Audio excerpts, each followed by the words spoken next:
Thom Abraham. You want me on that wall. You need me on that wall. Testosterone high today.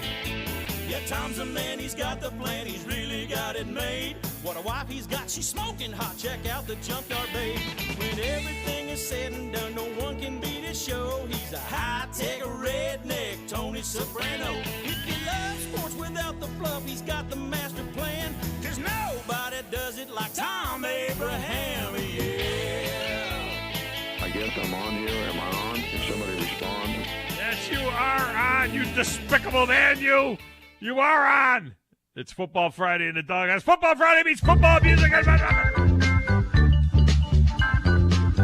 Oh, what a Football Friday we got! Football music throughout the show. That means you get this dandy from 1970. Get that blood flowing.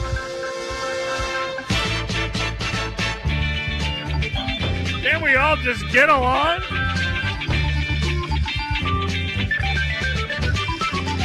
Come on, Nick and Jimbo, you can do-si-do to this. Right?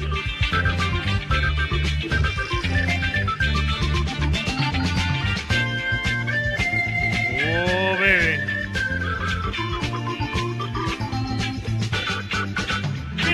I need a little guitar. That's Saban on the guitar band. Jimbo's on the organ. Back when they all got along. Dion's on the horns, but because he likes to blow his own horn a lot. So.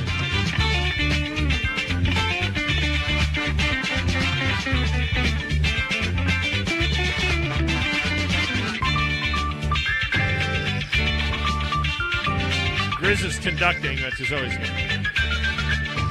Now, look, in the wake of yesterday's explosive back and forth between Jealous Jimbo and Despicable Nick, we got plenty to unpack today. Oh, yeah, we do. And we're going to get into all of that.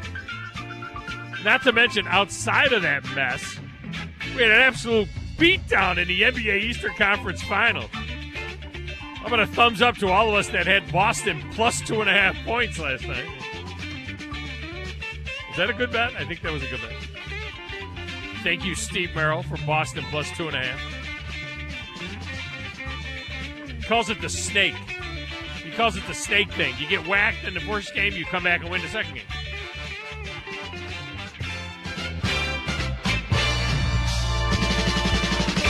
Happens in the NBA more than anything else, where you get whacked in game one and you come back and win game two. So, we'll see whether or not that works for Dallas tonight. I don't know. But certainly, and there were some absolute stunning results in the NHL playoffs last night. And Justin Thomas out of Alabama has made a big move in the PGA Championship. Well, maybe not a big move, but he's now just a shot back of the lead.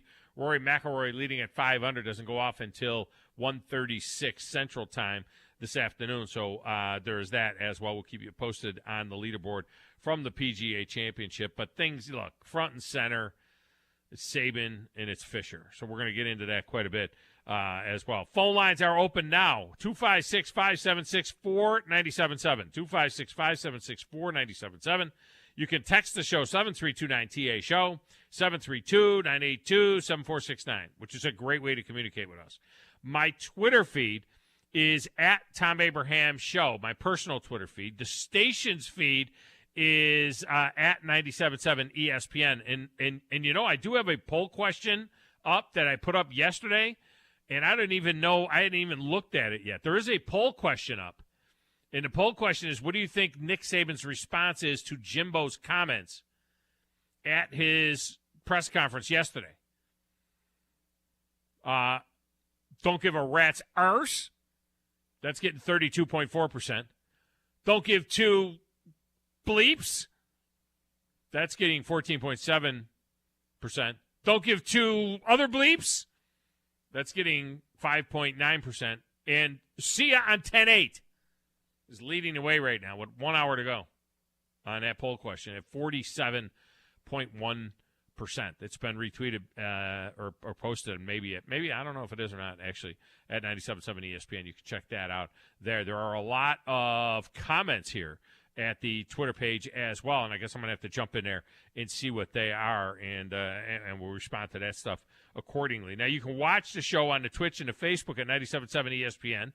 Our YouTube channel is live at 97.7 ESPN The Zone, so check that out as well. You can go in there and watch the show. Look, like and subscribe to the YouTube channel. You'll get notifications. We have that Facebook page where you can watch the show, and it's all kinds of other info, show clips, as well as our full play-by-play schedule as well. Go to 977ESPN.com, our website. Get links to all of that, and get the app.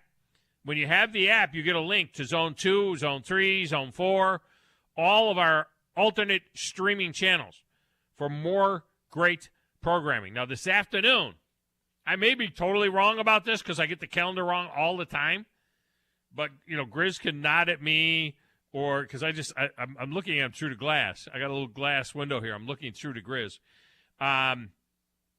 This afternoon, all right, coming up around 3 o'clock, we have Alabama softball in the NCAA tournament. Sub-regional, is that what they call that? A sub-regional against UT Chattanooga, I think is who they're playing. I think that would be, it's either regionals or sub-regionals. It's probably sub-regional. Anyway, it's the beginning of the NCAA tournament. So that's coming up, followed by Alabama baseball, trying to hang on to a spot in the SEC tournament. They lost 7-3 to Arkansas last night. They get the Hogs again tonight. They are 10-17, one game ahead of Missouri and one game ahead of Mississippi State. So they might want to win a game today or tomorrow. You might just want to go ahead and win a game. I mean, now Missouri beat a decent Georgia team yesterday, while State took an epic beating at the hands of number 1 Tennessee. Did you see what the Tennessee Volunteers did to Mississippi State yesterday? They tied the single-game program record with 7 home runs, including back-to-back-to-back in the first inning. They totaled a season-high 25 hits on the night in a 27-2 win. 27-2. The 25-run margin of victory was the largest in an SEC game in Tennessee history. I would hope it would be. I mean, you win by 25 runs? That's like winning a football game by 100. I mean, you got to be kidding me. Now, coming up in a few minutes, Alan Bell from CBS Sportsline will join us with plenty of football talk to get into, plus a thought on the NBA playoffs. Also, we really didn't mention this earlier in the week. Probably should have since we're an ESPN affiliate, but we didn't, because there was a lot going on. But the XFL did do the expected deal with Disney and its networks, ESPN, ABC, and FX, which when I saw the release, this is very confusing to me. Because when you think of FX, isn't FX a Fox channel? Isn't it part of the Fox family when you think of FX? Well, yeah, it's part of the 21st Century Fox family, not Fox Broadcasting, which was spun off from 20th Century Fox. Is it 21st Century or 20th? I think it's 20th Century Fox. I think it's 20th Century Fox. It's very confusing to me because Disney acquired 20th Century Fox, but that did not include Fox, the network, FS1, FS2, or Fox News, which are now part of Fox Broadcasting Company, which is something separate. So Disney owns FX. Basically, ESPN, the games are going to be on ESPN, ABC, and FX. And things are starting to fall in place for the X. It looks pretty clear now that the league is going to put their teams in their home cities. If you follow anything that The Rock has said or any of his little tweets, and my boom is drooping again. If you follow I need some boom Viagra here to keep my boom from drooping. I need a screwdriver. Hey, young blood, bring me that screwdriver. Anyway, if you've been following any of what he's saying, it sounds very much like, he said something about can't wait to be going to all the stadiums and all this kind of stuff. Houston, it looks like Houston is in. They've secured the dates at Houston Stadium there where the Cougars play. Dallas looks like they're in. That's where Big Game Bob is going to coach again. They've secured that stadium, the old baseball stadium there. It looks like St. Louis is in. St. Louis has reserved the Dome. I mean, they used to get 30,000, 40,000 a game there for the XFL in their 5 games that they had. So it looks like they're in the mix, and we'll see what else happens. The problem for this, for the USFL, is, well, first of all, the USFL has been locking their players up on 2-year deals. All right? So the big issue is going to be players for the XFL. But the problem for the USFL is that ESPN is basically ignoring them. I mean, we all watch ESPN. You watch The Crawl. ESPN completely ignores them. Like they don't even exist, as they do with anything that is not on their air. I mean, let's be honest. The worldwide leader in sports is the worldwide leader in sports that we broadcast. Okay? They did the same thing with the Bassmasters. The Bassmasters used to be on, in the Bassmaster Elite Series, used to be on ESPN2. That's where it used to be. And it would be, The Crawl would be on there all the time about the Bassmaster tournament coming up and this weekend and blah, blah, blah, blah, blah. Well, now, Bassmasters is on Fox in FS1. And you would think, I mean, they don't even exist anymore, according to ESPN. They're all over Fox. The numbers are bigger than ever. They get bigger audiences than they've ever had. They're at Lake Fork this weekend. You'll see it on FS1 tomorrow morning and Sunday morning. You can check that out, 7 to 10 Central Time. I am not on this week. I may be on at Pickwick. I'm probably going to be on at Pickwick, the next tournament in a couple of weeks. I am not on this week. They are in Texas at Lake Fork. So I am not a part of the broadcast this week. At the top of the 11, Grissom football coach Rich Dutton will join us. The Tigers are at Decatur tonight for a spring game that is important to both of these teams, to be quite honest with you. You know, Grissom was a playoff team a couple of years ago. Am I lying? Weren't they 6-4 in the regular season in Chip English's last season? And they got crushed in the playoffs. But they were a playoff team for the first time in a long time. Maybe this century. I don't know. But they were in the playoffs a couple of years ago in Chip English's last year. English leaves. Dutton takes over. And he's got a little rebuilding project going on down there. I mean, they were 3-7 last year, and he's trying to get them back to being competitive. And he's got excellent history. So I think Rich Dutton will get that done. I believe that he will. Now, I was also looking to add a guest today on the Saban-Fisher kerfuffle. And I started to text Paul Feinbaum, and I started to text Conor O'Gara, no. And I started to text, Tony Sucott, no. And he started to text Joey Blackman, no. Christopher Walt, no. Aaron Suttles, no. So what the hell do I need a guest for on this? Why do I need someone else to talk about something that I have tons of opinions on? I am going to be my guest today on this. You are going to be my guest today on this. I should let Grizz interview me on my show. I should have Grizz interview me. I should have Mulaton come in to the studio and interview me about this situation. Why I go on other stations and do interviews about crap like this on other stations, but yet I go get other people to talk about it on my station. No, I need anybody to talk about it on my station for. So I'm leaving room to get you guys in on this as well. One thing that we know for sure is that Jimbo thinks that this whole thing is despicable. It's despicable that somebody can say things about somebody. It's despicable. It's despicable that we got to say they're this level of ball, and it's despicable. It's really despicable. It's despicable for what it does for the sport. Grizz is like, yeah, Big Dog's been in studio this morning. Oh, yeah, Big Dog's been playing with his machine this morning. He did a little bit of editing this morning. All right, let's count them. It's despicable that somebody can say things about somebody. It's despicable. 2, it's despicable 3, that we got to say they're this level of ball, and it's despicable. 4, it's really despicable. 5, it's despicable for what it does for the sport. I got 6. I heard 6. It's despicable. Despicable Nick and jealous Jimbo. I'm going to get into it. Going to get into it. One thing that I think is important is that this thing has all been broken down into little sound bites. No, it's true. And we're all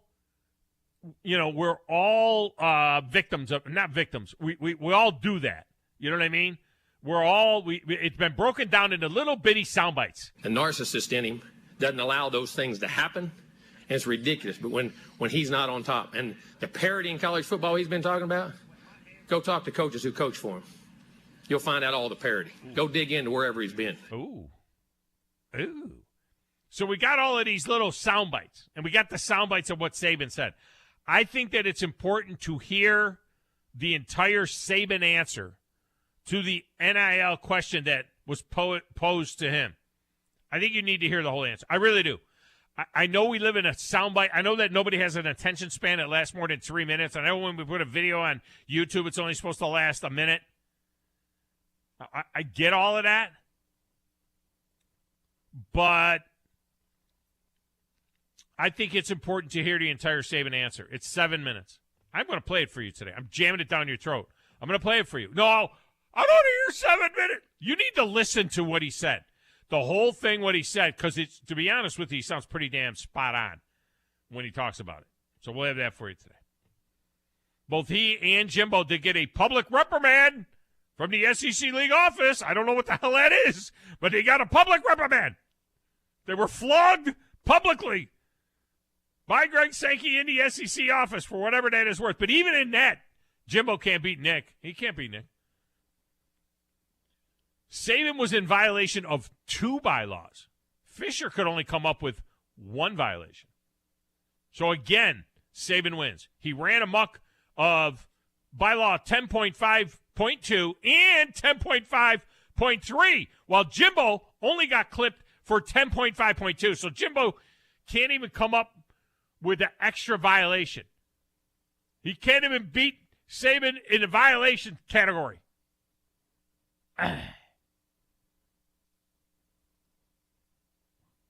Jimbo's bitter, man. He's bitter. When the parity was there, like we said, never has been parity. Certain people never follow the rules anyway. Oh, certain people never follow the rules anyway. Wow. There's got to be another violation in there somewhere. Parity? What are you talking about, parity? When the parity was there, like we said, never has been parity. Certain people never follow the rules anyway. Oh, my gosh. There was never parity? Over there in a little glass room with the slanted ceiling. Playing the Platters That Matter and the Stacks of Wax and answering the phones and keeping us on the air. Little Nights on a Friday. It's DJ Grizzy. Who in the blue hell are you? I'm the producer of the show. If I didn't step up, you're nowhere. I put the thing together on a stick and polish. Brilliant! I got $100 smoking in my billfold. I know I ought to save it, but it's burning a hole. Right through my pocket and into my skin. Come Monday morning, I'll be broke again. It's finally Friday, I'm free again. I got my motor running for a wild weekend. It's finally Friday, I'm out of control. Forget the working blues and let the good times roll. Someone call someone because there's a cleanup on aisle 3 as a man is down. It's like taking poison, like rat poison. It's not St. Patty's Day, so that's a different day entirely. Hey, Grizz. Hi. By the way, Kramer just hit us with a text, Grizz. He says that Coach Dutton coached at his alma mater, Lawrence County, who struggled last year, after Dutton left there. So I think he's got a chance to get things going a little bit. They started getting things going a little bit at the end of Chip English's run, and now they've got to kind of regroup. Yeah, they got a lot of talent on the defensive end of the ball. I think Grissom always has had talent on defense. It's trying to find talent on offense, and I believe Torrey Foss is back, who went over to Cartersville, Georgia, and actually went to the same high school as Lawrence. And then he's back now, and I think he's going to be playing quarterback. You got Tristan Graham at wide receiver, who's going to be highly looked at and highly recruited this year, probably on that team. Very fast wide receiver. Played a little bit of quarterback last year as well, but you kind of wonder what they're going to do with him. And then you got the talented R.J. Johnson, the basketball player, who is second year of football, I believe, and I can't wait to see what Coach Dutton's going to do with him and what position he's going to put him at. But they have a lot of talent, especially like Jalen Edwards, who got an offer from Arkansas State on the defensive side of the ball. So wow. It's and I think Martin McDonald, one of the linebackers, he just got Faulkner University. He got an offer. So the offers are coming in for a lot of this talent over at Grissom, and I really like what Coach Dutton's doing over there. Yeah, well, they should have talent enough to win. It shouldn't be this way. It really shouldn't be this way. We've historically been a under 50% winning, like about 43, 42% winning program. We've not, like you said, the last time we were in the playoffs, I was a freshman in high school. So the last time before English left, that's the last time we had even seen the playoffs. So and it's really hard, it seems like, to get not only just talent to move into the area. It's always been a thing of we are talented, but I think we're not being used to what our talents are, what our strengths are, basically. Like I've always thought Grissom is a run heavy first team, because we've never ever since we've tried to open it up. You almost got it. You got to go with what you got. That's the problem with high school is that for the most part, I mean, you're not recruiting, right? Like the privates do. You're not recruiting like college where you recruit guys into your system. In college and in high school, you've got to take what you got. You don't know, if you think you can run the spread, if that's what you've got, and you've got those kind of talented guys to do that, they're going to, they run a lot of spread at Buckhorn, then you do that. The worst thing you can do is take the talent you have and try and force them into your system as opposed to putting that talent in the system that they would succeed in. You're right, and I feel like Grissom for many years has always had a really good talented running back, have a good talented running back coming out, or a really good linebacking core. And that's the thing about Grissom is like I said before, they're very good defensively. I feel like every single year Grissom is a very good defensive team. It's just the questions are always what kind of talent can they bring on offense? What kind of what can they do on offense? And then a lot of times it's our secondary. I think our secondary a lot of times needs some work. But I think we've got a lot of talented guys as well in the secondary, so I think it's going to be a nice little change of pace. They won 12 games in 2000. I mean, they got the century off to a good start when they won 12 games in 2000. But right when Coach Massey took over, I think a lot of that we stayed a lot with the same offense, and when Grissom had Jason Swain and a lot of other talented players on that roster that it just seemed like Michael Rose, especially he was on a playoff team. But Jason Swain was the star; he was the stud on the team, and he carried. Swain would have done his nothing without Michael year. Rose. Without Michael Rose on that team, I don't think that Swain has any real success. I don't even think he goes to Tennessee or anything like that. I don't think if he doesn't have Michael Rose on that team. I think the year they had was it Davis Manning as well, so he was a really good quarterback for Grissom as well. So. I understand that Michael Rose was the straw that stirred the drink for that team. He was the captain. He was the glue. Leader. He was the glue. The captain, the glue. He had the best GPA. When I was on the team, I was best at passing out water. Yes, you were. And holding the clipboard like I was one of the coaches. Yeah. You played end, guard, and tackle? Is that what you played? I played cornerback and holder. But cornerback was very loosely. I thought you played end guard and tackle. Sat on the end of the bench, guarded the water bucket, and tackled anybody that got near it. Yeah, anybody that got near it. Because we got I remember the first year we got those machines. Everybody started abusing the machines that, you had the little motor inside of it and could squirt water out. And you had to watch out because people would overuse it. So you had to have like a security guard watching it a little bit. All right. Let's get a break in here. When we come back, Alan Bell Jr. from CBS Sportsline is in. It's the Thom Abraham Show. It's Football Friday. We are off and rolling on 97.7 ESPN, The Zone.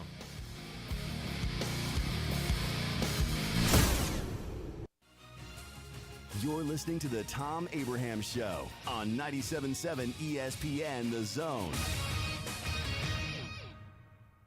This is Brent Musburger's VSiN Action Update on 97.7 ESPN The Zone.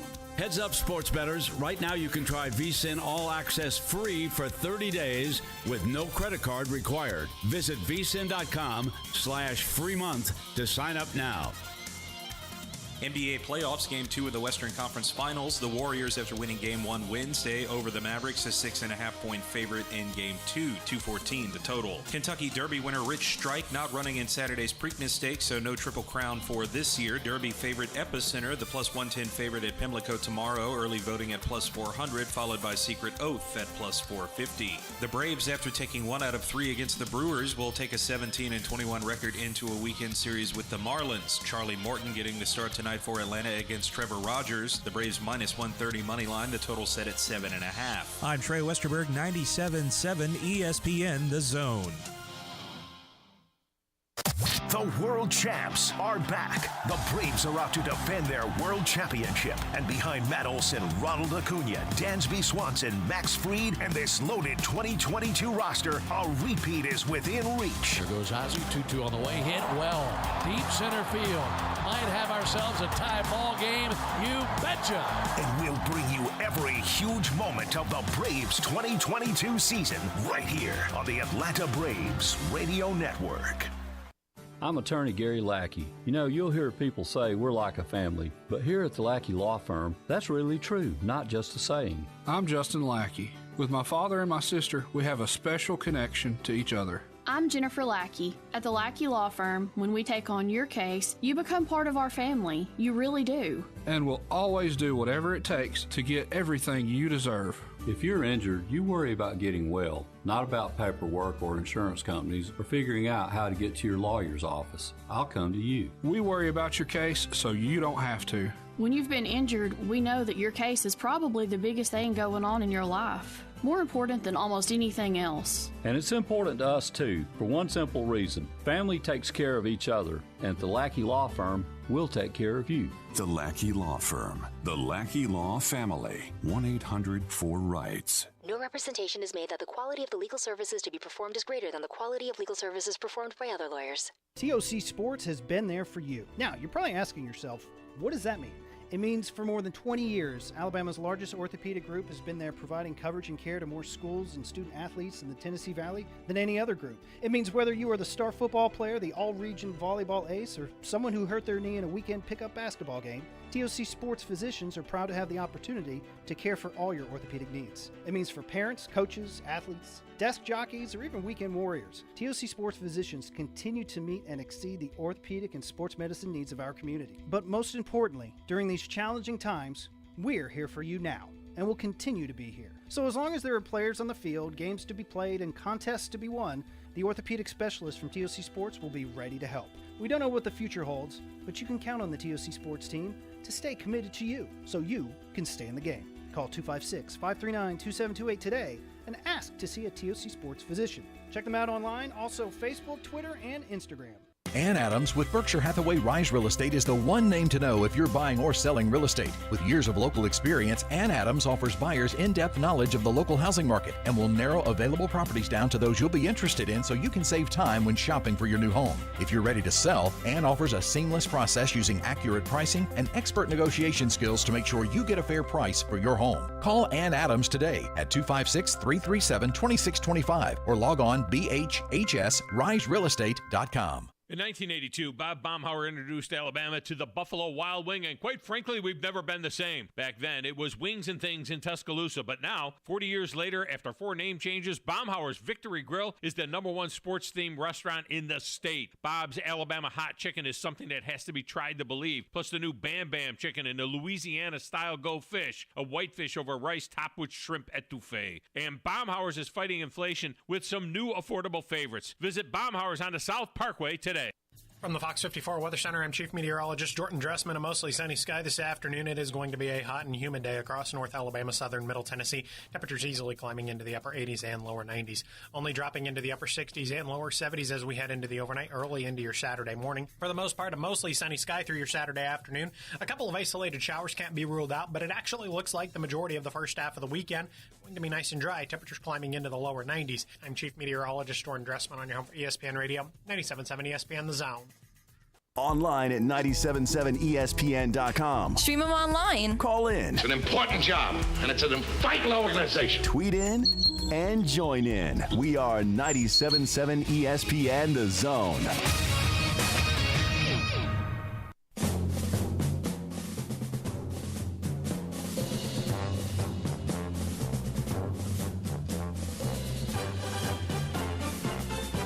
Football Friday means you get that. Football music all throughout the show.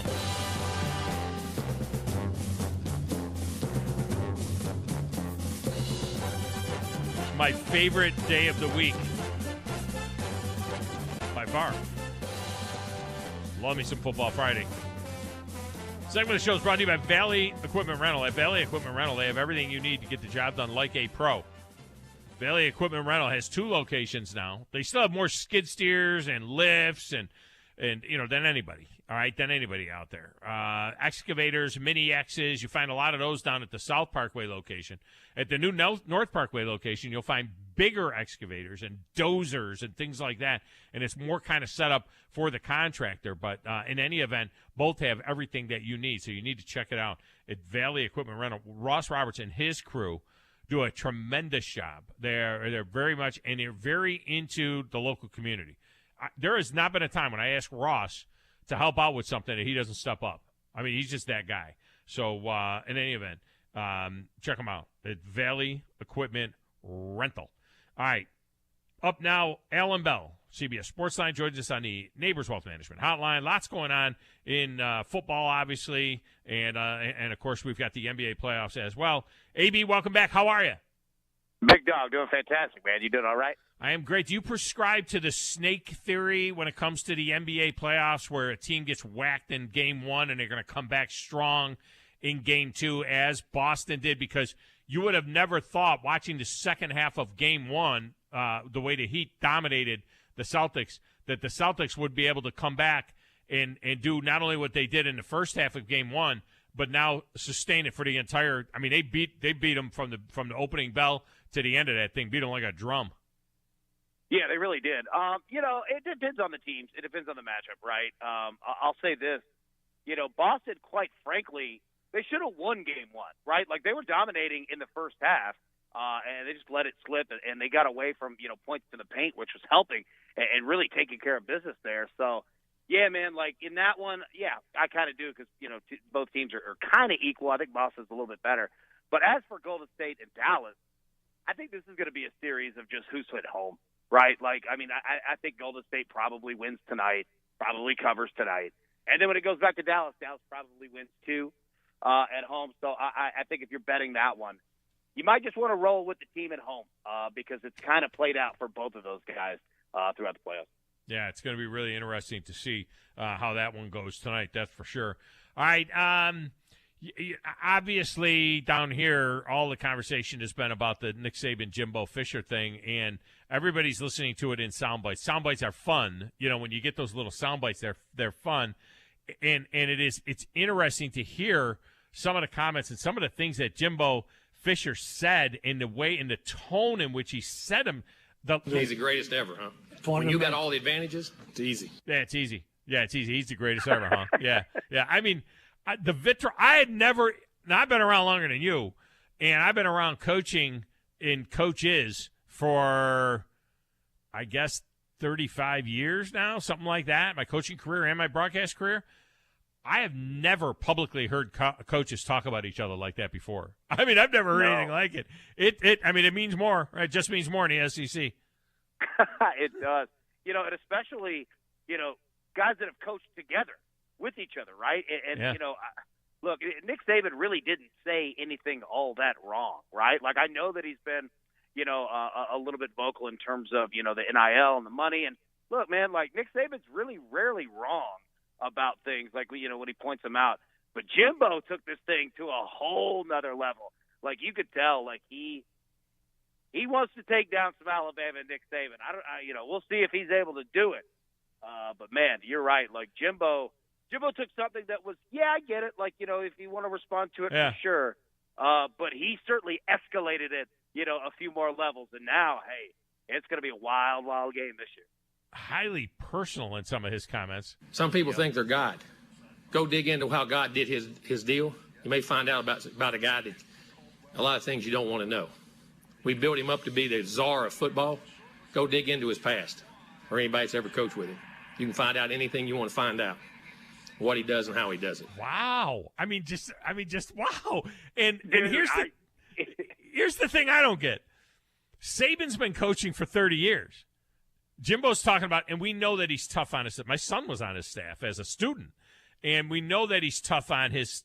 We know that it's gotten better over the years, but we know that for years and years and years, he was very difficult to work with. He's a royal pain in the ass to work with. But having said that, I'm thinking back at Michigan State, at Toledo, at LSU, and at Alabama now for 15 years. Where are with all of these disgruntled assistants, why has he never been clipped for anything? Where is the sanctions? Where is the show cause? Where is any of those things that have happened to all of these other coaches? Where is any of that in relation to Nick Saban? The only thing people said about Nick Saban before he got to Alabama for 15 years is that he leaves. He's a short timer. He says he's going to do this and he does something else. Now he's been at Alabama for 15 years. You would think with all of those pissed off assistants, wouldn't somebody blow the whistle and get him in trouble? He's never been in trouble. Oh no! Not only never been in trouble. We don't even have to go that far. I've never heard a bad word about the guy. Now, we certainly, like you said, other than that he's a pain in the ass. You know what I mean? That he's hard as hell on assistants, on players. We all get that, and we've known that. That's how most successful coaches are. So that's not even anything. But I've never heard a negative thing from a player. I've never heard a negative thing from an assistant, from a coordinator. And look, just at Alabama alone, my man has a brand new coaching staff every single year because he's getting guys jobs, right? I've never heard a negative thing. And then, like you were saying, in terms of trouble or anything like that, that's never even been close. I've never heard an allegation, in regards to, him and, behavior or payments. I've never heard it. Not one time. And like you said, I mean, we have 35 years of experience here. You know what I mean? And you don't hear one thing. Yeah, man. There's something here with Jimbo. He just does not like Nick as a person, and it's all coming out now. And it's weird because of the fact that they had always talked very highly of each other, in the past. And what's really funny is that the guy that Saban, dropped the ass chewing on. Remember, when they said about the discussion on the sideline with Lane Kiffin, and Saban said, that's not a discussion, that's an ass chewing. The guy that he dropped the ass chewing on, that guy's been his biggest defender. I mean, for the most part, everything you've seen coming out of Lane Kiffin's mouth is that he's auditioning for the job when Nick is gone, because he has had nothing but praise for Saban all along. And he probably, butted heads with Saban more than anybody, and yet if anybody could have taken shots, it would be Lane Kiffin, who, remember, took shots at Urban Meyer and everybody else when he was at Tennessee, and yet, Kiffin's he's totally positive about his experience with Saban. Yeah, you know what? I think that's the best point, is that if there were anybody, that would take shots or do anything, it would probably be him, and he's done the complete opposite, like you said. He talks all the time about all the respect that he has for Nick Saban, for the program, for everything that he's done for him. Yeah, man, it's so wild. I get it. Look, we all understand if you're a fan of somebody else and you want, Nick Saban in Alabama, you're tired of their run. I get that, and there's a way to say that and still say, look, it's the best program and have been for a long time. There's a way to say that. There's just stuff with Jimbo where he is just mad as hell at Nick Saban, and I don't really know what it is because, to be completely honest with you, buddy, there's probably a lot of people that owe Christmas cards every year to Nick Saban and thank you notes, for what he's done for the guy, even if he's chewing you out. Hey, that's just part of the business. But Nick Saban has made a lot of checking accounts for a lot of people. It's wild, dude. Yeah, no, it's been something, and he never used the word cheat. I think his take was that the whole system is jacked up. Now, he did say yesterday in an interview, I should have been more specific when I said bought in saying that you can buy players now through name, image, and likeness, and never mention any specific school. And I should have just said across the sport. That's on me. But other than that, I don't have any regrets over what I said on Wednesday. And most of what he said on Wednesday was spot on. It's all, and Jimbo said, we never get any state laws. We never get any state laws. That's not the point. Nobody said you broke any laws. What they're saying is the laws suck, and they're different in every state. And now in Tennessee, you know, when Bill Lee signed that deal changing the law in Tennessee, it's hilarious. You go to a Tennessee game, basketball game, football game, and they've got one of them codes up there which you can take the picture with your phone if you're liking a certain player and you want to donate or somehow, you know, sponsor a player. You just click on the code while you're at the game, and you get a form to make out to be a supporter of a particular player. Yeah, exactly, right? And that's what's funny is, like, you're right. Like, there are programs like Tennessee who are all in. Like, look, we got money. Like, look, you want to support it? You want to win a title? Put exactly like you just said. Donate right now. Let's go. You know what I mean? So it's funny to see that, you know, there's a way to kind of, if you want to do it, do it. Like, it's the Wild West right now. It's going to get fixed here, you know, pretty soon. There's too much money in it for the people at the top not to fix it. They'll get it done. But, yeah, like, you know, it's not like Heupel's out here, like, yelling at Nick Saban, you know, saying all kinds of things. Jimbo is just – here's the thing now, is that you put your foot in your mouth, right? Like, you're going to have to beat Alabama now, because if you don't, buddy, those comments are all coming back right at you, because let's not act like Texas A&M and Jimbo Fisher haven't been doing exactly that. We all know where this recruiting program came from right here, so – yeah, man, I can't wait for October. Yeah, no, October 8th is going to be the most anticipated game of the year and maybe of the last 10 years. I mean, I don't know when. I can't think of something that is more anticipated than that. And you know, when Saban hangs Fitty on him, you know, which I'm sure they'll do everything in their power to do something like that, it's going to look bad for Jimbo. Jimbo's on a hot seat. I mean, Jimbo's record in his first 4 years is worse than Kevin Sumlin's was in his 4 years, first 4 years at Texas A&M. He goes 8-4 again. You know, you take the COVID year. Yeah, I get that. Last year, they beat Alabama by a field goal. They beat Alabama, and that's where the focus has been. That Jimbo finally got over on Alabama, beat Alabama. People are forgetting they were 8-4. You know what I mean? And that is a problem. He goes 8-4, even 9-3 again, in his second or third in his own division. How long are they going to keep paying that guy $10 million a year? He has got so much pressure on him right now. Yep, you're exactly right. And I think that, all that, that energy and that vitriol that he had, I think that what you just said is kind of, the genesis of all this. He knows what time it is. He knows the pressure, and what he has to do. And especially when you see other programs that are getting better, like Ole Miss, like Tennessee. Not saying that they're competing with Alabama or Georgia, for titles, but they're just getting better as a program, right? And you're looking at Texas A&M, yeah, they got that win, but like you said, 8-4, man, and when you're paying all that money, for a Jimbo Fisher, those people down in Texas, man, they're spending a lot of money, and they demand results, and you got to do it, through Alabama and through, going to bigger things. So I think you nailed it right there. He's feeling the heat, man, because the SEC, it does not wait for anybody. Alan Bell with us from CBS Sportsline. All right, so Deshaun Watson team building as if he's going to be playing this year.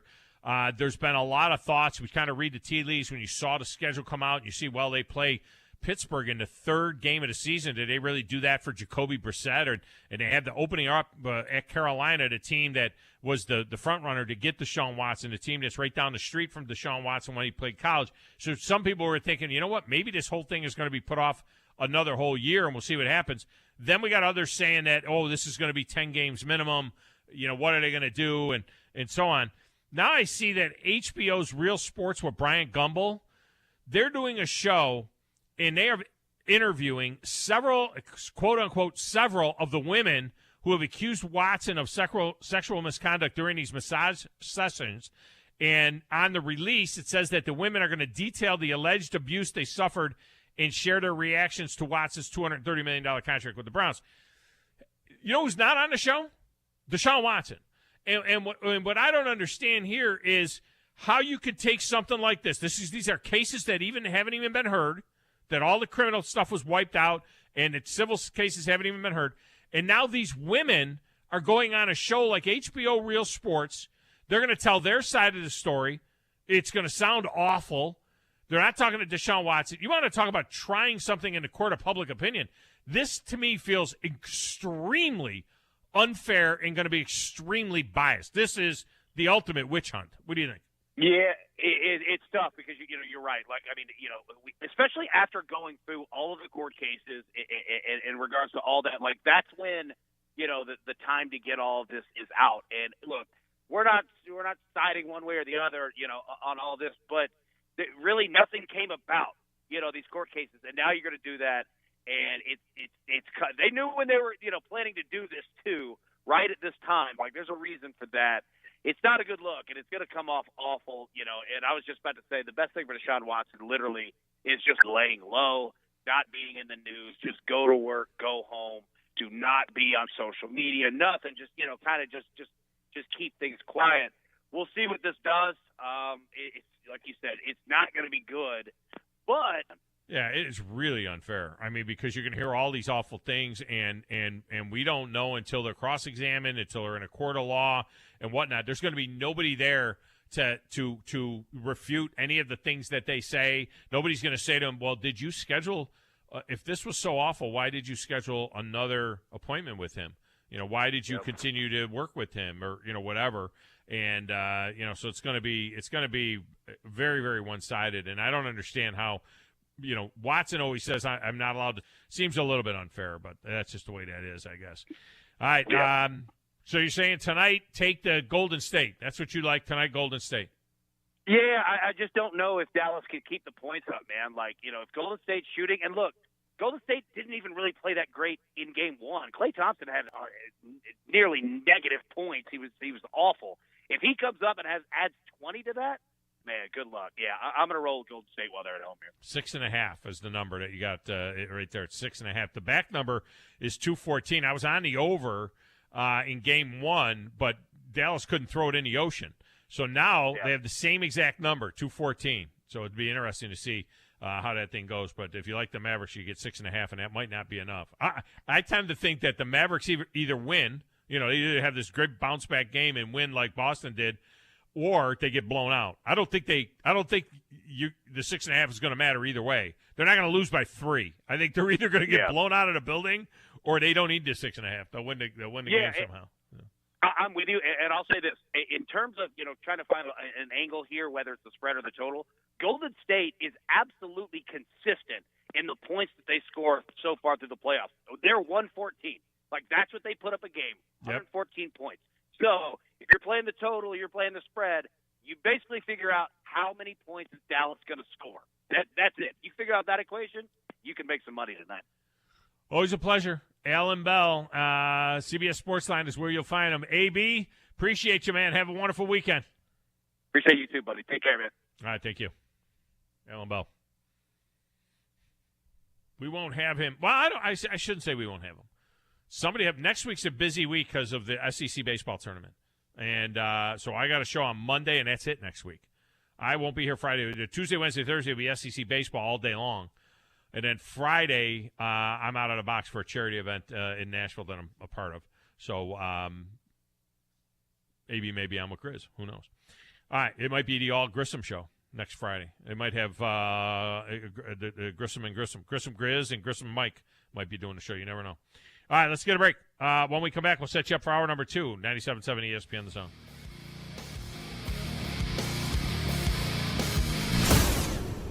What's better than Valley Equipment Rental? 2 Valley Equipment Rentals, and that's just what we have now. The original on the South Memorial Parkway between Drake and Airport Road, and their second location on North Memorial Parkway just north of Winchester Road. Valley Equipment is locally owned and has more skid steers, excavators, and lifts than anyone in the area, plus all the small tools that you need to get the job done like a pro. And if you are a pro, you need to check out the new North location now because Valley Equipment has what you need. Learn more at valleyequipmentrents.com. America First Alabama PAC is responsible for the content of this advertising. The liberals are afraid of what is coming to Washington. They're afraid of Republican Casey Wardynski. Casey Wardynski is the fearless conservative that North Alabama needs. He will stand up to the woke mob that is trying to ruin our country. And Casey Wardynski will never back down in his beliefs. Casey Wardynski answered President Trump's call and served our country as Assistant Secretary of the Army. We don't need to send weak-kneed career politicians who've sold out to the establishment to Washington. We need a Trump-tested Republican. Casey Wardynski, the only choice we have for Congress. On Tuesday, May 24th, let's scare the hell out of the liberals. Let's send Casey Wardynski to Washington. Isn't the story of the prodigal son an amazing story? Basically, a rowdy boy who literally wished his father dead ran away and consumed his wealth with hard and fast living. Yet the father looked for his return every day, and when the boy got tired of eating pig slop, he decided to return. What did the father do? As soon as he saw that boy, he ran to him, threw his arms around him, and killed the fatted calf for a great celebration. Hey, I'm John Dees, pastor of the Cross Point Church. If you're looking for a church home, come see us, smack dab across the street from the YMCA in Madison. Are you in the market for a recreational vehicle? Do you want to get out and see more of this beautiful country? Well, imagine hearing the laughter of your little ones enjoying gooey s'mores by a cozy campfire and making lasting memories with your friends and family from the comfort of a new camper. We can make your dreams come true at Hall's RV. With over 15 years in the camping business, we know how to get our customers into the perfect camper. We have several models and floor plans here for you to choose from, both new and used. We're family owned and operated with fantastic deals and great service. Everyone wants to work with people they can trust, so come on down to Hall's RV and get the deal of a lifetime. We'll treat you right and get you on the road in the camper of your dreams. Visit us on Highway 431 in Albertville. Hall's RVs, where we sell fun. Or see us on the web at www.hallsrvsales.com. Hi, my name is Dan Aldridge. I'm here to let you know about the Aldridge Law Firm and the soon-to-be-announced Legal Town Center. I've been practicing law in Alabama since 1984, and I also practice in Tennessee. And I'm from North Alabama, and I'm here to represent you and take care of your legal needs. For many of us, hiring an attorney is not high on the priority list, and maybe a little scary, but it's something that we all need at some point. So by all means, do your homework. And if you need representation for car accident, wrongful death, medical malpractice, nursing home abuse, or estate planning, or any other matter, just give us a call at 256-534-3188, and you can email me at Dan, that is Dan at danaldridgelaw.com. Dan at danaldridgelaw.com. God bless America. No representation is made that the quality of legal services to be performed is greater than the quality of legal services performed by other lawyers. Bring that playoff intensity every day to our shows. Bring it on, Chomp. Let's go. Okay, maybe just for Drew DeArmond. Ding, me. Listen for Talkin' Ball with Scott Tyson and Drew. Weekday mornings starting at 7 on 97.7 ESPN, The Zone.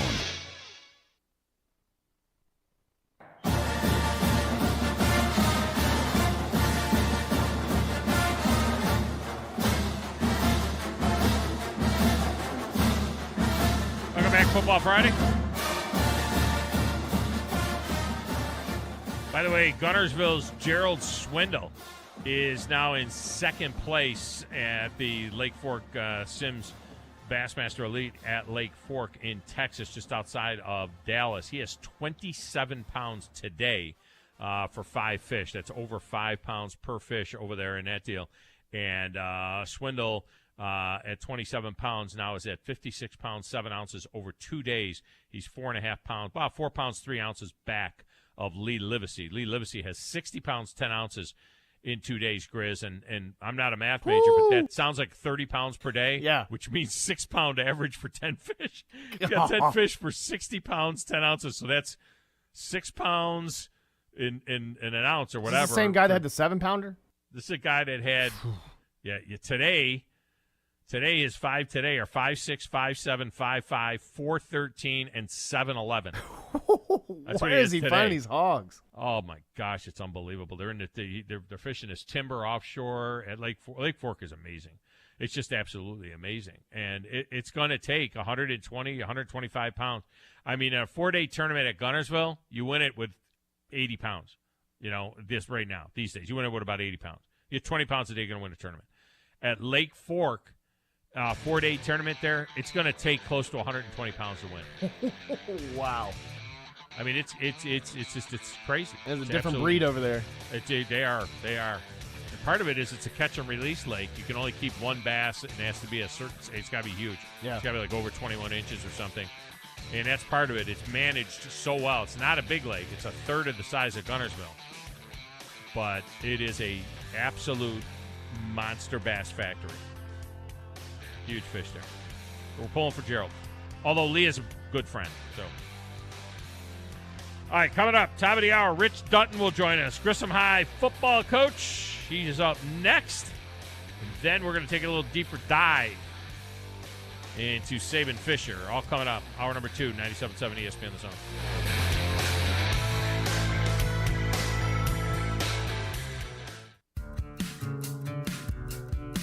Did you know that your car, truck, or SUV may be worth over 30 or 40% more than it was last year? It's true. Bobby White back again for Woody Anderson Ford, and we'd love your trade-in for a personalized custom factory order on a 2022 Explorer, Expedition, Ranger, or F-150. You'll get exactly the color and options you want, and Woody Anderson Ford will save you 5% off MSRP, plus you'll get any additional Ford factory rebates. Or if you need a new ride today, choose a Ford Blue Advantage certified pre-owned vehicle. We have over 100 to choose from. Our Ford Gold certified or low mileage, gently used vehicles with great warranties. They've passed a 172-point inspection by certified technicians, come with our 24-hour roadside assistance, plus a full tank of gas and a fresh oil change. At Woody Anderson Ford, whether it's a new order or a pre-owned, we promise to always do the right thing. Corner of George and Sparkman, hope to see you soon. WZZN, Union Grove, Huntsville, Alabama. 97.7 ESPN The Zone. This is SportsCenter. I'm Christine Lisi, live on ESPN Plus. It's round 2 of the PGA Championship. Justin Thomas 1 under through 8 today. He's 1 back of leader Rory McIlroy. Jordan Spieth is 7 back. Tiger Woods 9 off the lead. Tiger's 4 over. That's below the projected cut. Woods, Spieth, McIlroy tee off at 2:36 Eastern today. ESPN TV coverage at 1 Eastern. Coverage on ESPN2 at 2 Eastern. Warriors host the Mavericks in Game 2 of the NBA's Western Conference Finals tonight. Golden State up 1-0 is a perfect 7-0 at home this postseason. Stanley Cup playoffs second round, a pair of Game 2s tonight. Our Friday hockey playoff doubleheader starts with the Rangers visiting the Hurricanes, 8 Eastern ESPN TV. Then the Flames welcome the Oilers at 10:30 Eastern. Calgary-Edmonton combining for 15 goals in that series opener. Both the Flames and Hurricanes have 1-0 leads. Your home of the SEC Baseball Tournament. 97.7 ESPN The Zone. It's despicable. The Braves are back, and they're on a mission to defend the East, defend the National League pennant, and defend their world title. Line drive, that is through. It gets through. Here comes Dansby, and the Braves walk it off. This is unbelievable. Tonight, it's another big NL East series from South Florida as the Braves roll into Marlins Ballpark to take on Miami. Braves Radio goes on the air at 5:25 Eastern, 4:25 Central on the Atlanta Braves Radio Network. You need to be more like a dog. Like what you guys are doing. You've got your fingertip on the pulse of your listeners. You guys know what they're talking about. Be a dog. God bless the show. You are the Messiah. We need more dogs. This is the best show on radio. The Big Dog, Thom Abraham, is here with you. Hey, I see you. Hey, I see you, dog. So settle in and get your bark on. That's my dog. Now live. Here he is, the Big Dog. Let's go, baby! Thom Abraham. How you doing? How you doing? How you doing? How you doing? How you doing? How you doing? How you doing? Look, I don't speak Spanish. I don't know how to say this, so I'm going to choose my words very carefully. I think you're a psycho. Do you know who I am? I mean, that guy sounds like Elle McPherson farting into Miles Davis' trumpet. I guess I'm on here. Am I on? Can somebody respond? Get off my lawn. I have to drag my Yankee ass out of here.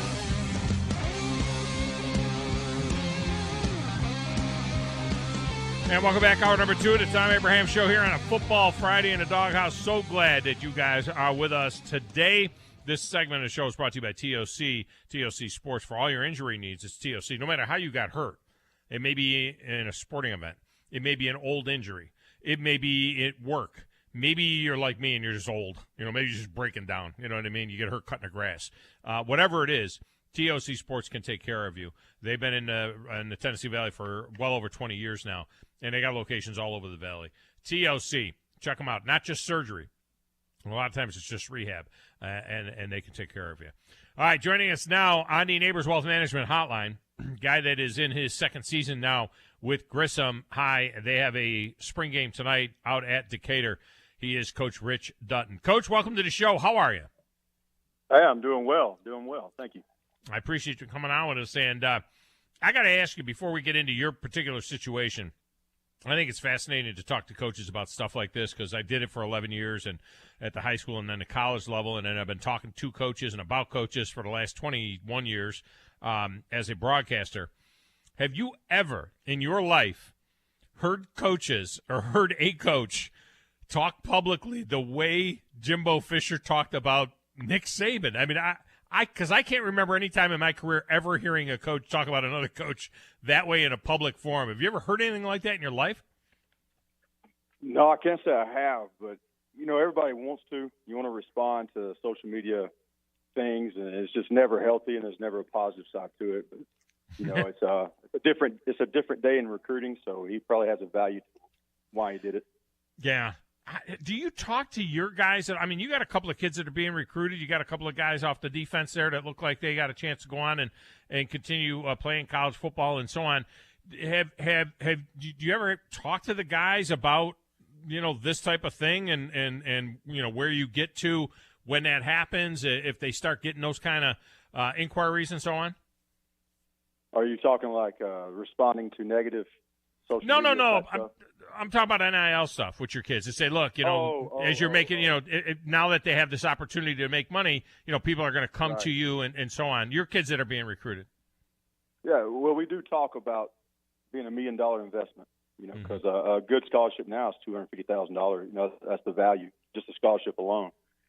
So we talk about things a little bit smaller than that, like don't wear Crocs, look as tall as you can, have you an extra pair of polo in your locker, before you meet the coach that's come to visit, make sure you're protecting your investment. But not really on that level of the NIL stuff. I haven't really had a whole lot of conversations about that.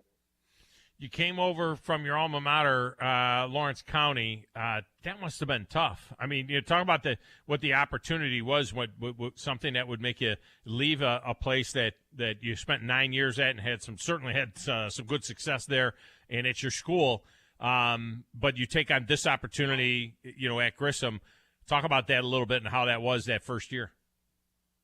Okay, yeah, Lawrence County. I left Austin to go to Lawrence County as a head coach, and the reason I did it was the coach left, and they had a region of Hartson, Shows, Athens, Coleman, and it was just a bad setup.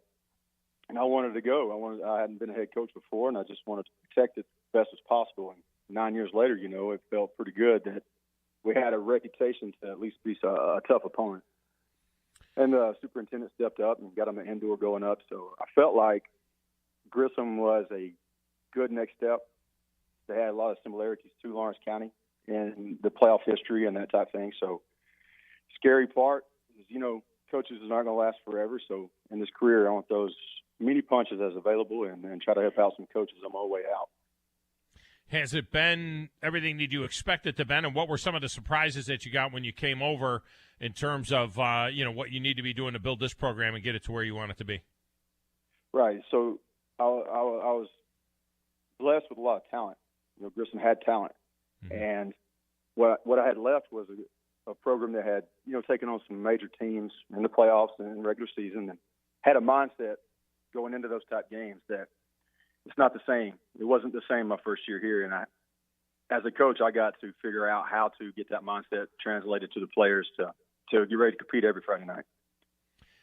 That does seem to be a common theme.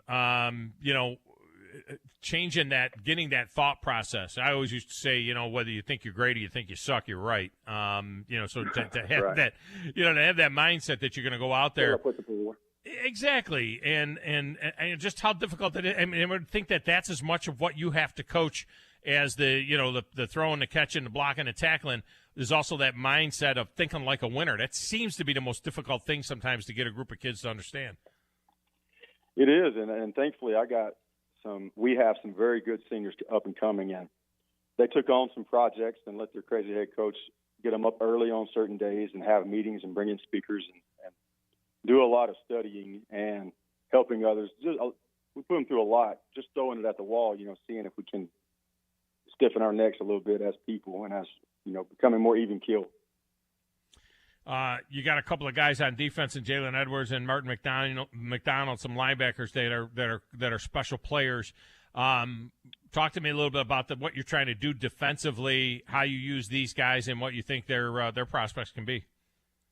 Yeah, you're right. Jalen Edwards, he got an offer 2-3 weeks ago from Arkansas State, and he's a very cranial player. He wants to know what he's doing right and wrong, and as soon as he and he's just going to be a junior, so once he eliminates some of the hesitation and becomes more instinctual, he's going to be very special. So we're going to leave him in situations where he can come off the edge, play defensive end, play that hybrid outside linebacker, covering the wheels in the boundary, that type of thing. And Martin McDonald is just amazing as a person also. He's quiet. He leads. There's no drama associated to him. He's just all about the work. And he sets the box. He's allowed some liberties this year to create his own little audibles inside the box. And that defense has a couple of more kids with offers. Katie Long, he picked up an offer this week from Mississippi Valley. High IQ defensive lineman, quick twitch. And then there's several other guys on the defense that's fun to coach. It's interesting stuff. Coach Rich Dutton with us, Grissom Football. Tonight you take the kids over to Decatur in this spring game. Talk about what you're trying to do and some of the things that you're trying to get done tonight here. And this is kind of important for both you and Decatur, in terms of building programs and how it sets your kids up for the summer program. Yeah, absolutely. I'm very picky on who I play in a jamboree because I hope that the coach has a like mindset. We played Coach Patterson at the Buckhorn last spring, and he's of that mindset of let's use spring to iron out wrinkles, to answer questions, and we're going to pay more attention to Grissom football dashboards as opposed to the scoreboard. Are we getting kids in positions? Are we responding to all the stimulus of a game and then having a summer to iron out those wrinkles? So I think Coach Adcock, I've met with him. We've been together. I've known him for a long time, and I like the way he approaches a jamboree. So I think both of us are just trying to put kids in different positions tonight and just iron out a few wrinkles before we head into the summer. Talked to Coach Patterson last week, and he's doing some good things there. He's got some similar struggles in terms of changing a mindset that's been a number of years and trying to build a winning culture over there. They're not going to actually play a game. They're going to do like an inter-squad scrimmage. But he really liked the idea of doing spring instead of having the extra time in the summer. Why'd you make that decision to do this now and then, as opposed to having that extra week or so before regular camp? Well, hopefully the majority of my decisions are player-led. Mm-hmm. So we had a lot of kids that are getting offers and looks, and so I'm in the car with them a lot. And my competitive receivers just wanted to compete. So as you look at spring, you say, okay, it's easier and less headache to not have a spring. We had 108 come out, and that's a lot of gear. That's a lot of data to keep up with. So the fact that they want to compete is the reason we're playing this game tonight. They wanted to get on the field and see it. I think it's great. I mean, I think it's great to do it now, and then it gives you a chance to put your hands on them before they head off for whatever time they go away for summer, and then and it feels like camp is long enough. I would think for some of the guys, if they have that extra long camp and don't do spring ball, and if there's anything that you got to fix, you don't have a lot of time to fix it. You know what I mean? You kind of look at it right now, and then you can get with your coaches and say, all right, well, that didn't look good, or this looks good. Let's do this. And, you're right. You got some time to do some stuff. And all these college coaches that are coming in here, we got a lot of players this season that they're going to be playing different positions their senior season. And the college coaches like the physicality of them, but they don't have film. So that's another thing that playing a spring game can offer is, hey, after the night, I'll send you, we'll cut it up and send it to you. Sounds like you got a good group of kids, and it's a senior-led team, right? People wouldn't maybe think that, but it's a, you got a lot of guys, but it seems like your seniors are the ones that are going to lead the way. Oh, they are, and I challenge. Nobody wants to be up there an hour before school, having leadership topics and that type of stuff. But not only are they athletically gifted, they're changing this, and I'm seeing it. So I'm proud of them. Now, look, I was a special teams coordinator in college, so I need to know. I got to always ask about the kicking game. Where you at with your kicking game? How are things looking? How are things looking with the kicking game? You got to punt. It's the most important. Look, it's the most important play in football is the punt. All right. I know a lot of they don't want to say that, but there's never a time when there's more real estate at stake than the punt. You got to get the punt right. So, how's your kicking game look? It's looking good. Originally, we were going to go live on all special teams in this game, but tonight will be just extra point and field goal will be live. Everything else will be actual kicks, but dead returns. But Caden Burke has got an extremely live leg. He's looking good, and I'm excited for him. We lost him a little bit last year, 4 or 5 weeks to injury and something else. So we didn't have him consistently, but he's got a good toe.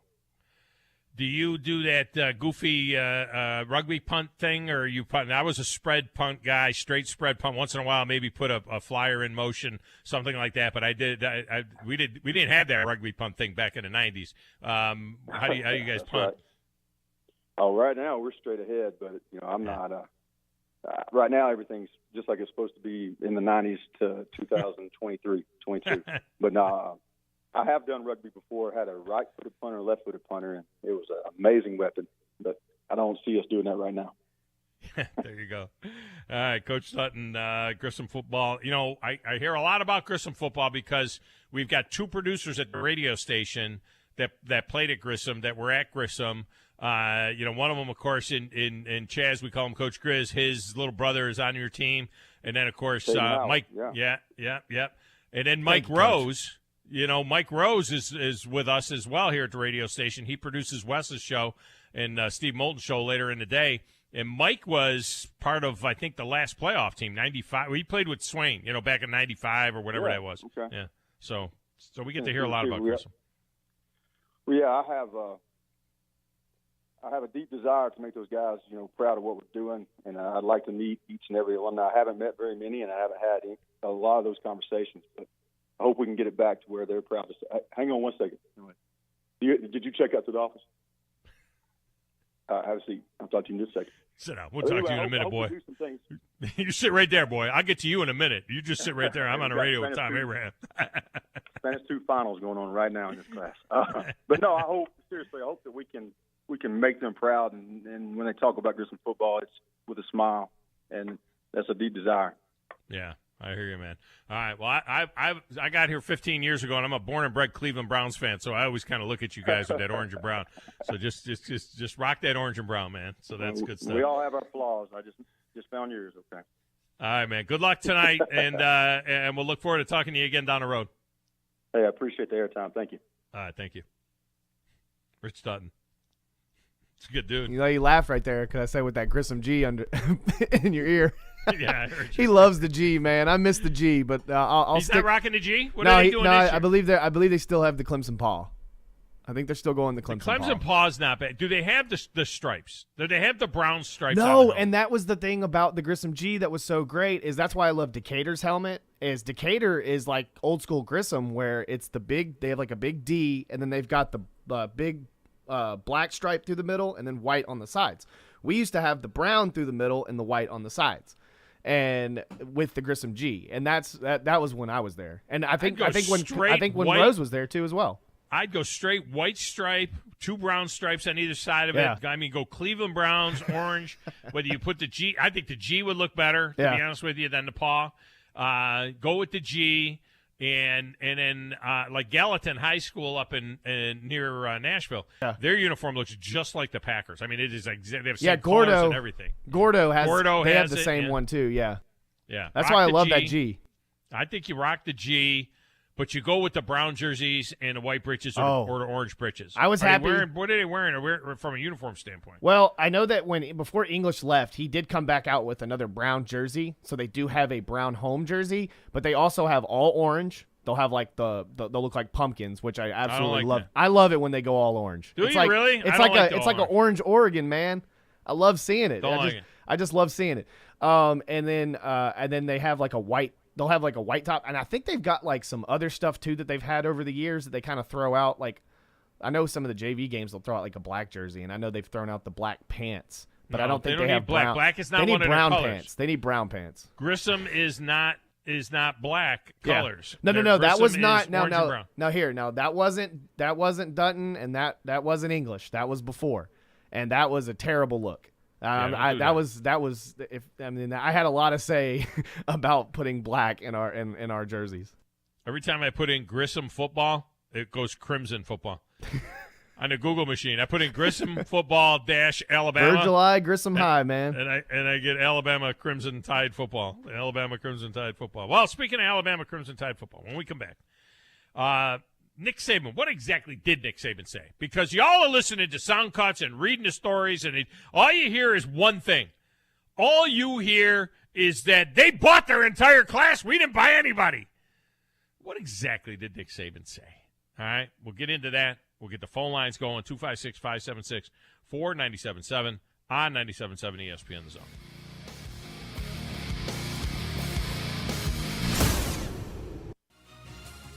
You're listening to the Thom Abraham Show on 97.7 ESPN The Zone.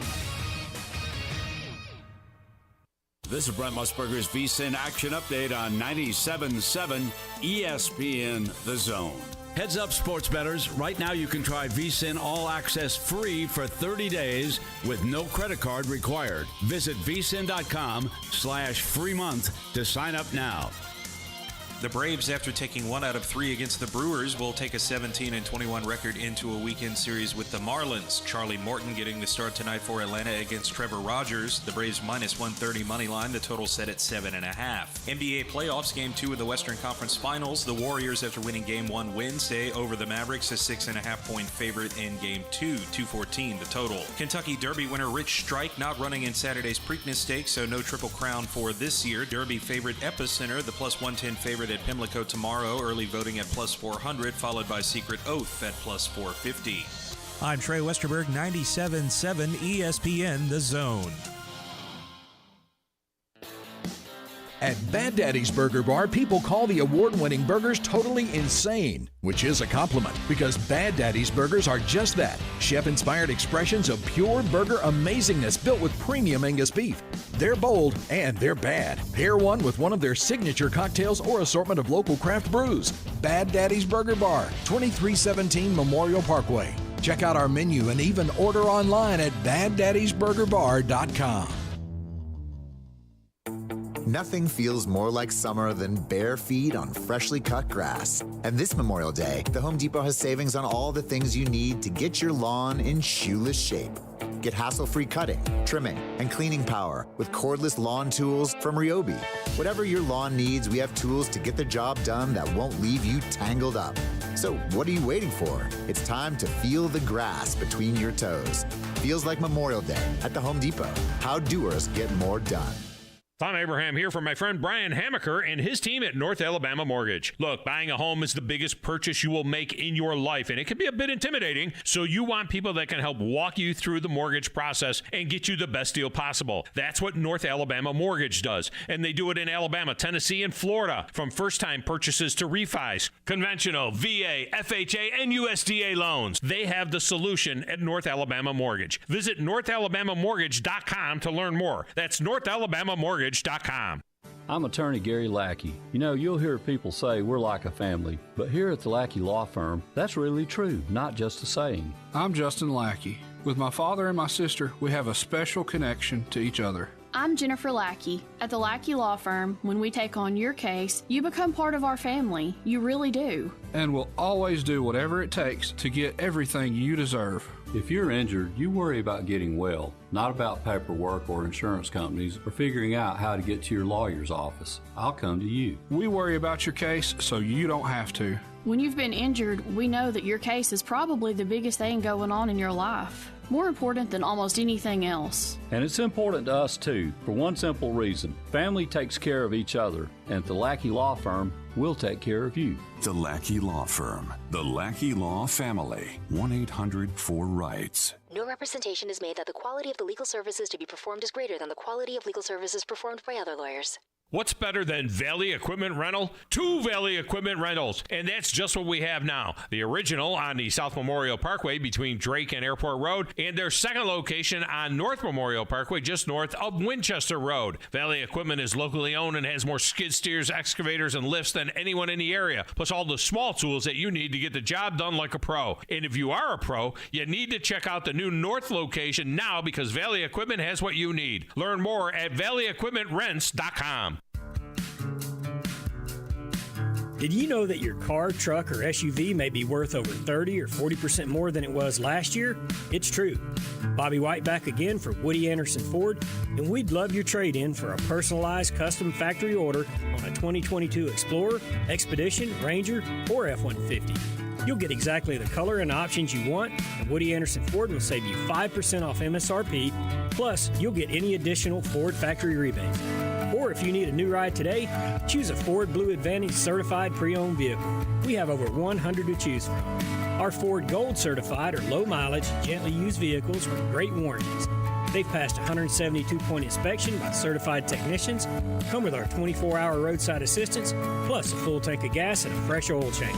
At Woody Anderson Ford, whether it's a new order or a pre-owned, we promise to always do the right thing. Corner of George and Sparkman, hope to see you soon. From the Fox 54 Weather Center, I'm Chief Meteorologist Jordan Dressman. A mostly sunny sky this afternoon. It is going to be a hot and humid day across North Alabama, southern Middle Tennessee. Temperatures easily climbing into the upper 80s and lower 90s. Only dropping into the upper 60s and lower 70s as we head into the overnight, early into your Saturday morning. For the most part, a mostly sunny sky through your Saturday afternoon. A couple of isolated showers can't be ruled out, but it actually looks like the majority of the first half of the weekend going to be nice and dry. Temperatures climbing into the lower 90s. I'm Chief Meteorologist Jordan Dressman on your home for ESPN Radio, 97.7 ESPN The Zone. Local sports is covered right here. Well, appreciate what you guys do for sports, but also for high school sports and taking time to talk to us. That means a lot, and appreciate what you guys do, and appreciate you having us on. 97.7 ESPN The Zone. It's despicable.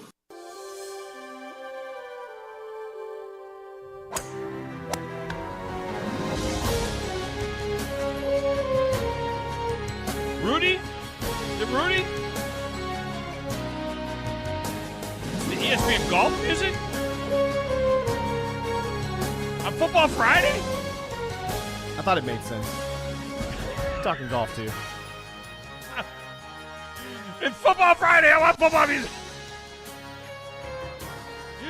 Drew's breaking out golf music. Maybe, I guess, because the PGA Championship is going on. I mean, I understand that. But it's you know, it's I mean, yeah, it is Football Friday. Let's go.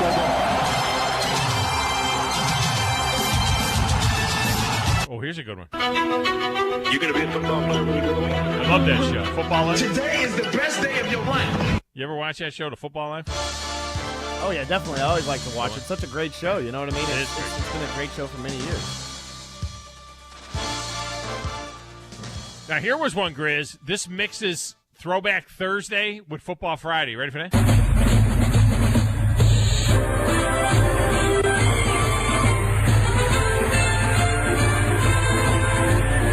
I love me some Coach, man. I think this whole station loves some Coach. I loved that show. I mean, that was so good. And then, of course, we used to be able to play. Ain't no football now, it's gone. But it's never gone. It is never gone, and it certainly wasn't gone this week when Nick Saban got loose talking about NIL. He was asked a question. By the way, nobody's even talking about the event that he was at. The event that he was at it's 50 days as of this past Wednesday. It's 50 days to the World Games that are going to be in Birmingham. And Grace, you know what the World Games are, right? Woo! Yeah, they're like fun games. It's like a mini Olympics, right? Well, they're everything that are not Olympic sports. So it's Olympic style, right? but it's not Olympic sports. Flag There's all football. Kinds of, they got all kinds of. Next week. Games. No, because I saw something where it was like people can register to wrestle in it one year. No, there's sports that are not in the definition of World Games. Are sports that are not in the Olympics. Maybe it was when it wasn't in the Olympics because it did get taken out. Maybe, I don't know. One of the things that they've got is they've got wheelchair rugby. That's what's wheelchair. Up. That's what's up. Rugby. Okay, That's I mean, this sounds dangerous. Like NASCAR. Woo. You're gonna the guy that was talking about it, Mike DeYoung. All right, he says what fans can expect is a lot of chair-on-chair contact. It's a full contact sport. They've been playing it since 2003. You can pretty much do any kind of contact to the opponent's chair to stop them or block them or hit them out of bounds or knock them over, whatever it takes. I can physically touch the other player with my hands, but I can hit them as hard as I want with my chair. That's what's up. Okay, so that's just some of the stuff that'll be at the World Games. You think Jimbo and Nick are going at it, Jealous Jimbo and Despicable Nick, you think they're going at it? They need to get in a wheelchair and play wheelchair rugby. Or sumo. They need to get in there and do some sumo. So who can push each other out of the ring. Release some tension. Wheelchair rugby. It's just fantastic. Anyway, so as a basis to this whole thing, I think it's important that you know what Nick Saban said. Because he sounds, when you look at the bites, the little sound bites that we have, you get the feeling that he was like nuts. Like, this old man's lost it. He's not lost it. This is what he had to say when asked at the event about NIL. Well, name, image, and likeness to me is a great concept for players. Players have always been allowed to work. This is just a different opportunity for them to make money by working and using their own name, image, and likeness, whether it's signing autographs, whether it's doing commercials or ads for some company or whatever. So there's nothing. All right, let's stop right there. First of all, that's an interesting concept. Players have always been allowed to work, right? I mean, so think about that. Players would have jobs. If they wanted to have a job, they were allowed to work. I never really thought of it that way, but see what he's saying? Players were allowed to work, so now their work can include making money off of their name, image, and likeness. Instead of just working at the car wash for $8 an hour, now they can work and profit from their name, image, and likeness. It makes sense. Wrong with that. And I told our players when this whole thing started to get agents, get representation, and so you create opportunities for yourself. And our players last year created $3 million worth of opportunity for themselves by doing it the right way. And I have no problem with that. And nobody had a problem on our team with that because the guys that got the money earned it. Now, there were only 25 guys on our team that had the opportunity to earn money. That's interesting, too. So 25 guys out of 100 guys, 85 scholarship guys, only 25 guys had any kind of name, image, and likeness opportunities to make money. Compare that to someplace like at Miami or at some of these other places where you've got collected boosters saying we're going to pay every player on the team $500 a month. Every single guy on the team gets money. So what Saban said, look, you go out, you find your deals, get an agent, have them do deals for you. 25 of our guys got money. Now, that could be a negative from a recruiting standpoint. Some kid that's, not a superstar said, well, look, if I go to Miami, at least I get, X amount of dollars. The issue and the problem with name, image, and likeness is coaches trying to create an advantage for themselves. I went out and said, okay, how could we use this to our advantage? They created what's called a collective. All right, a collective is an outside marketing agency that's not tied to the university, that's funded by alumni from the university. And they give this collective millions of dollars. And that marketing agency then funnels it to the players. All right, and the coach actually knows how much money's in the collective, so he knows how much he can promise every player. That's not what name, image, and likeness was supposed to be. That's what it's become, and that's the problem in college athletics right now. And now every player is saying, well, what am I going to get?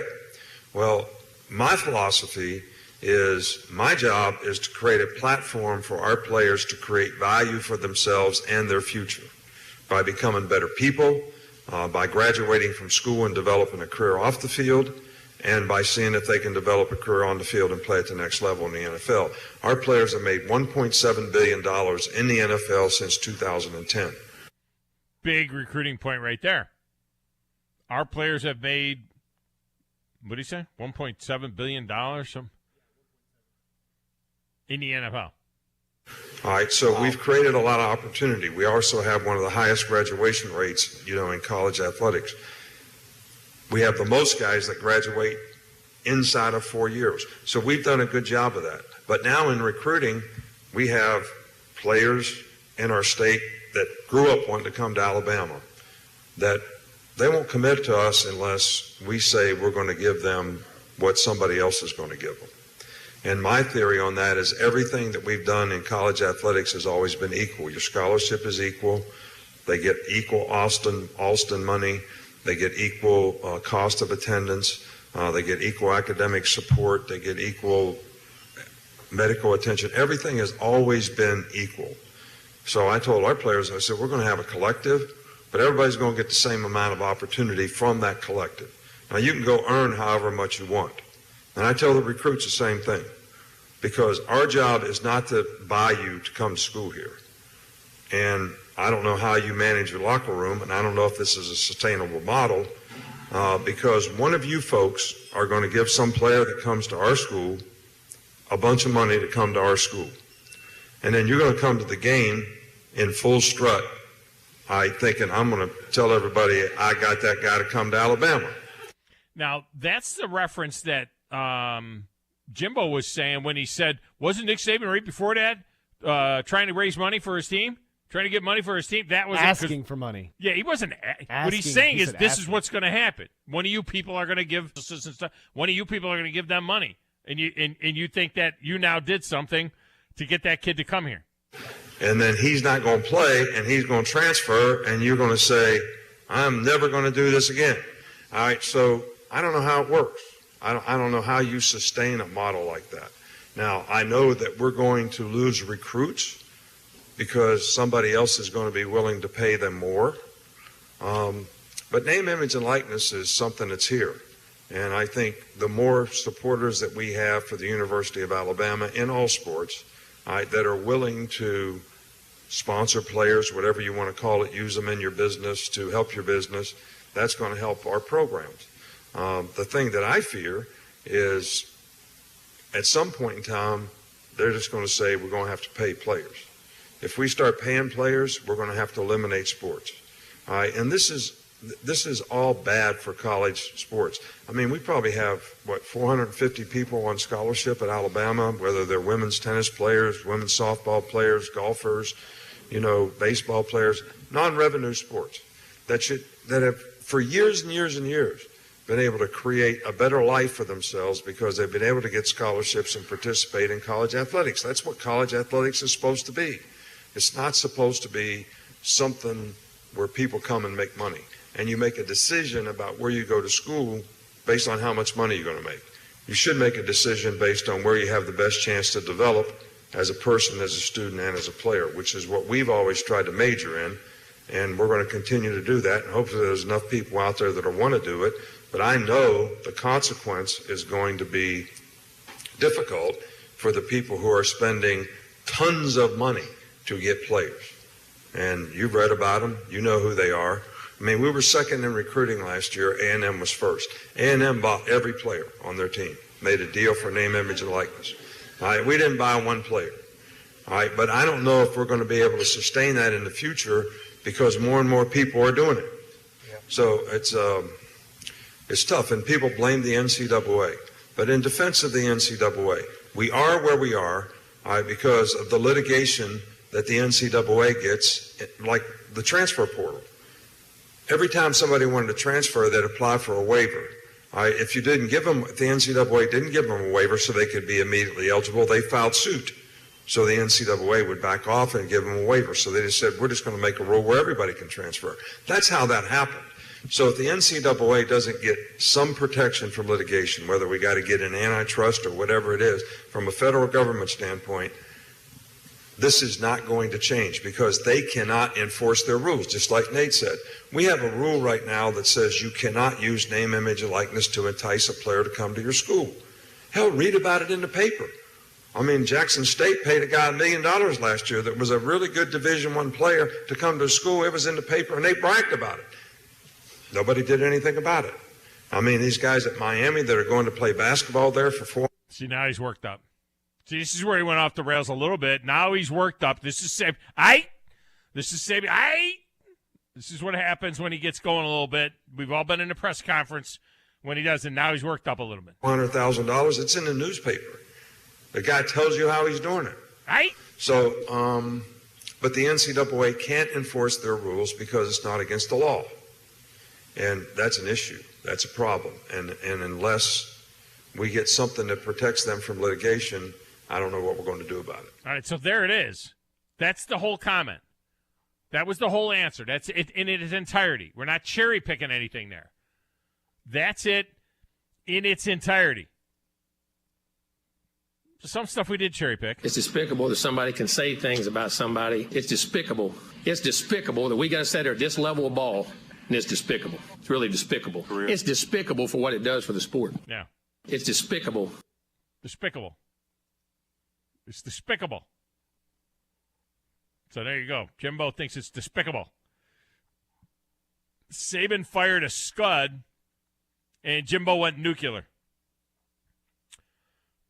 Saban brought a knife to a gunfight, and Jimbo had a bazooka. It was a pretty big knife, though. It was a big knife. But Jimbo came back with a bazooka. And the comments were just the vitriol, the what he was saying, how he was saying, the nastiness that he was saying it with was just amazing. He's the greatest ever, huh? When you got all the advantages, it's easy. What the hell is he talking about? You got all the advantages. He creates the advantages. When you got all the advantages, it's easy. What do you mean, Jimbo? He's the greatest, huh? He's the greatest ever, huh? Yeah. He's the greatest ever, huh? He's the greatest ever, huh?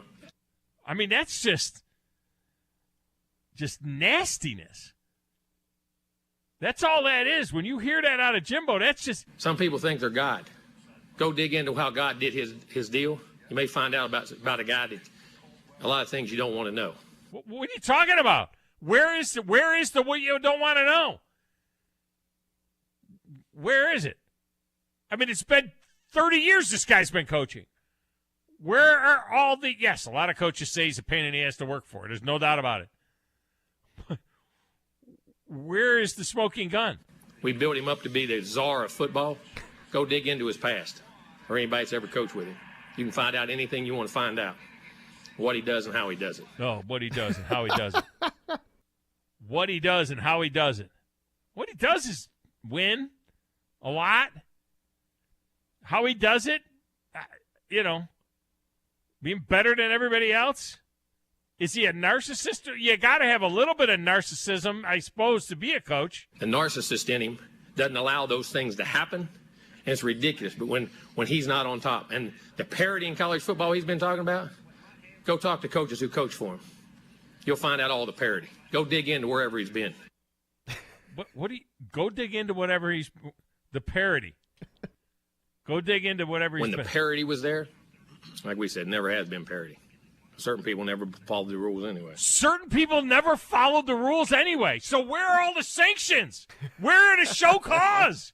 I mean, you would think that after all these years, Saban wants parity. In other words, he wants everybody playing with the same deck of cards. You just want this guy to have 52 cards in his deck, and this guy has 42 cards in his deck, and this guy can do that, and another state you can do that. Jimbo said the same thing, that he would like to see the rules be the same all across the country. That's what he means when he's talking about parity. When the parity was there, Like we said, never has been parity. Certain people never follow the rules anyway. Yeah, certain people never follow the rules anyway. There's never been parity. Not talking about parity on the field. Just go ask all the people who work for him. You'll know exactly what he's about. Yeah. You know exactly what he's about. Go ask all the players that played for him.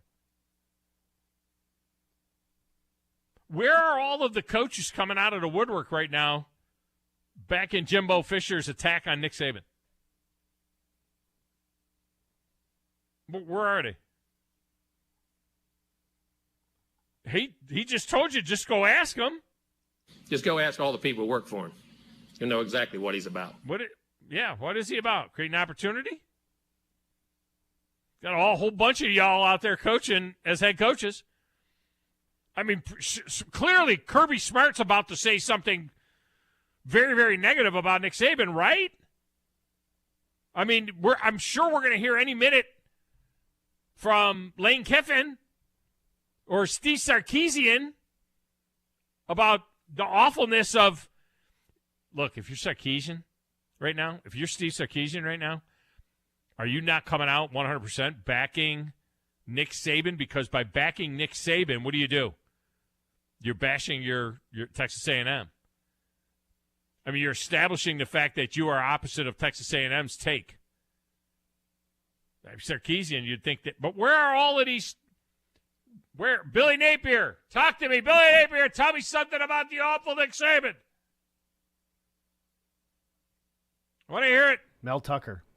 Mel, you're making $10 million a year. Tell us something about Nick Saban that's awful. You're making Ryan Day money.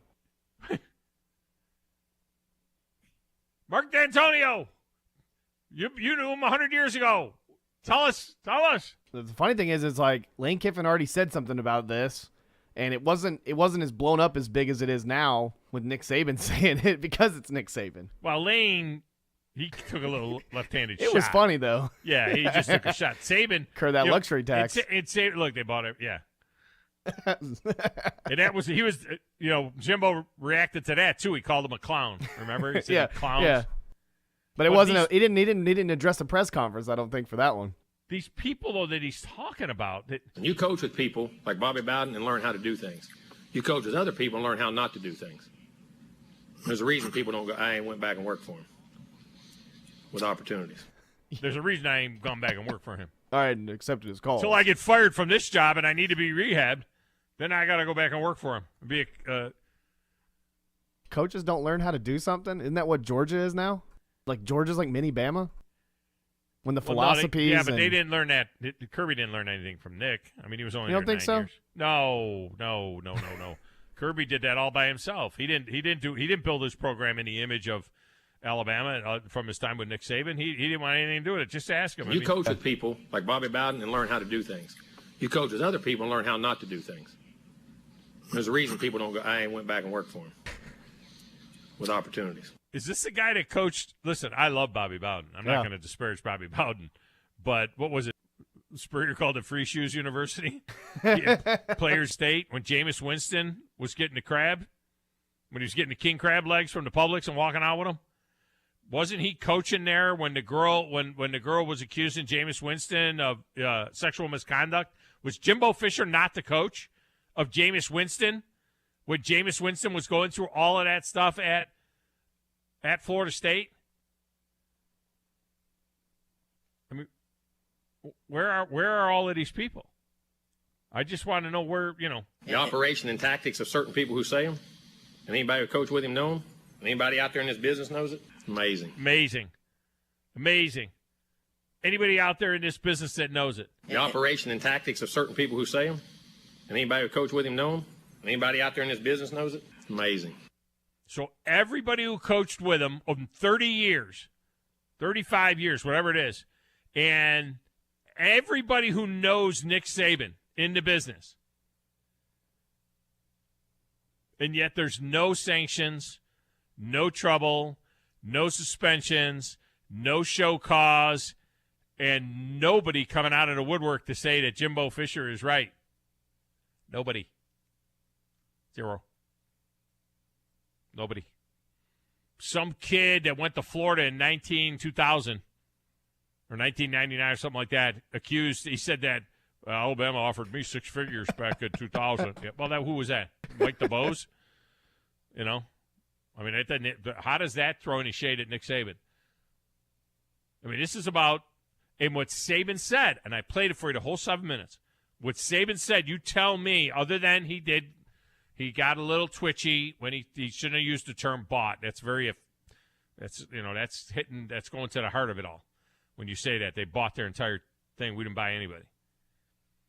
But, they had deals. He needed to not call out A&M directly by name like that, or Dion or whatever. He admitted that, and he said that, and he apologized for that. But everything else he said was he not spot on, Grizz, when he was talking about what name, image, likeness was supposed to be? Yeah. And how we're doing it, and how it's not sustainable, and how when we start paying the player, if we start paying him directly, the rest of, he was making a reference to that thing in California that we talked about yesterday. Yeah. The rest of sports at a university go away if we got to pay the player, because all the money from football will go to pay football. All the money from basketball will go to pay the basketball player. There's no money left over. It's not an endless supply of money. There would be no money left over to support the other programs. Yeah.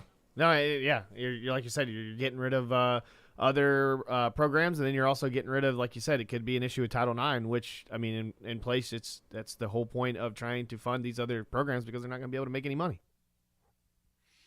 All right, it's good break. We'll come back and wrap up this one. Now, you want to get in? You want to say something? Go ahead. 256-576-4977, 97.7 ESPN The Zone.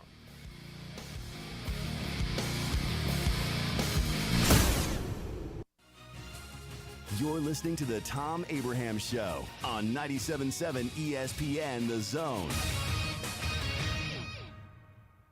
Ann Adams with Berkshire Hathaway Rise Real Estate is the one name to know if you're buying or selling real estate. With years of local experience, Ann Adams offers buyers in-depth knowledge of the local housing market and will narrow available properties down to those you'll be interested in, so you can save time when shopping for your new home. If you're ready to sell, Ann offers a seamless process using accurate pricing and expert negotiation skills to make sure you get a fair price for your home. Call Ann Adams today at 256-337-2625 or log on bhhsriserealestate.com. When you call most roofing companies, all you'll hear is, you need a new roof. Not when you call Fleming. At Fleming Roofing and Restoration, we're focused on your needs, whether it's an easy repair or a full roof replacement. Folks around here have trusted Fleming since 1965 for all their residential and commercial roofing needs. And as the area's storm damage experts, Fleming knows all the ins and outs of the insurance claims process. Log on FlemingHSV.com to schedule your free estimate today. Fleming Roofing and Restoration. We show up. Nothing feels more like summer than bare feet on freshly cut grass. And this Memorial Day, the Home Depot has savings on all the things you need to get your lawn in shoeless shape. Get hassle-free cutting, trimming, and cleaning power with cordless lawn tools from Ryobi. Whatever your lawn needs, we have tools to get the job done that won't leave you tangled up. So what are you waiting for? It's time to feel the grass between your toes. Feels like Memorial Day at the Home Depot. How doers get more done. In today's real estate market, you need the right professionals to help make sure your home purchase is smooth and hassle-free. That's where Jacob Title comes in. Stan McDonald and the staff at Jacob Title cater to the realtor and clients who are looking for a top-flight closing experience. Jacob Title uses the latest and best technologies to ensure a safe and secure exchange of funds, and they pride themselves on great communication well before and during the real estate closing process. Jacob Title in Huntsville and Madison, and online at jacobtitle.com. In 1982, Bob Baumhauer introduced Alabama to the Buffalo Wild Wing, and quite frankly, we've never been the same. Back then, it was Wings and Things in Tuscaloosa, but now, 40 years later, after 4 name changes, Baumhauer's Victory Grill is the #1 sports-themed restaurant in the state. Bob's Alabama Hot Chicken is something that has to be tried to believe, plus the new Bam Bam Chicken and the Louisiana-style Go Fish, a whitefish over rice topped with shrimp etouffee. And Baumhauer's is fighting inflation with some new affordable favorites. Visit Baumhauer's on the South Parkway today. This is Wes Neighbors with Philip with Eagle Insulation, and we have an announcement to make. Yes, Wes, we are now Eagle Masonry and Insulation. We're still a place to call for your insulation needs, but now we offer masonry services. What kind of masonry projects can you handle? Wes, no job is too big, no job is too small. We can do renovations, new construction, outdoor fireplaces, fire pits, brick landscape borders. Well, when you came out to my house, you did both the insulation and masonry at the same time. You guys did rock for me, you did brick for me, and you insulated my house. That's usually done at the same time that you're building a house. Absolutely. It really capitalizes on two services you need at the same time, and you can get one company to handle both of those. Philip with Eagle Insulation will come out, do your installation. He'll do your masonry. They do a great job. They guarantee your work. Check out more online at insulatedwitheagle.com and schedule your free examination today. 256-755-1556. Thanks, Wes. The Braves are back, and they're on a mission to defend the East, defend the National League pennant, and defend their world title. Line drive, that is through. It gets through. Here comes Dansby, and the Braves walk it off. This is unbelievable. Tonight, it's another big NL East series from South Florida as the Braves roll into Marlins Ballpark to take on Miami. Braves Radio goes on the air at 5:25 Eastern, 4:25 Central on the Atlanta Braves Radio Network.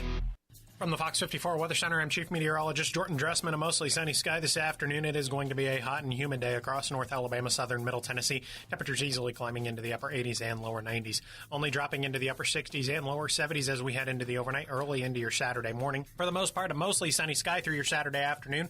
A couple of isolated showers can't be ruled out, but it actually looks like the majority of the first half of the weekend going to be nice and dry. Temperatures climbing into the lower 90s. I'm Chief Meteorologist Jordan Dressman on your home for ESPN Radio, 97.7 ESPN The Zone.